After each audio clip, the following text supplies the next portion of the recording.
Hello everyone, welcome to Sanmarga classes. ವೃತ್ತಗಳು ಅಧ್ಯಾಯದ 31ನೇ ಪ್ರಶ್ನೆಯನ್ನ ಗಮನಿಸಿ. ಸೊ ಇದು 2 ಅಂಕದ ಪ್ರಶ್ನೆಗಳು. ಚಿತ್ರದಲ್ಲಿ ಪಿ ಕ್ಯೂ ಮತ್ತು ಆರ್ ಎಸ್ ಸಮನಾದ ಜಾಗಗಳು ಆಗಿದ್ದಾಗ ಎಕ್ಸ್ ನ ಬೆಲೆ ಕಂಡುಹಿಡಿಯಿರಿ. ಸೊ ಇಲ್ಲಿ ಪಿ ಕ್ಯೂ ಮತ್ತು ಆರ್ ಎಸ್ ಗಳು ಸಮನಾಗಿದೆ ಅಂದ್ರೆ P Q is equal to ಏನಾಗಿರುತ್ತೆ, ಆರ್ ಎಸ್ ಆಗಿರುತ್ತೆ.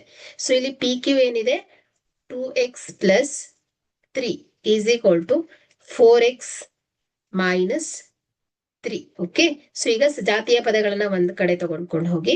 ಸೊ ಇಲ್ಲಿ 3 minus 3 is equal to 4x minus 2x. Okay, so ಇಲ್ಲಿ ಮೈನಸ್ 3, ಸೊ ಇಲ್ಲಿ ಪ್ಲಸ್ 3 ಆಗುತ್ತೆ. ಓಕೆ, ಸೊ ಇಲ್ಲಿ 3 plus 3 6 is equal to 4x minus 2x ಏನಾಗುತ್ತೆ, 2x ಆಗುತ್ತೆ. So x is equal to 6/2. So 2 1 2 2 3 6. So x is equal to ಏನಾಗುತ್ತೆ ಹೇಳಿ, 3 ಬರುತ್ತೆ. Okay, thank you.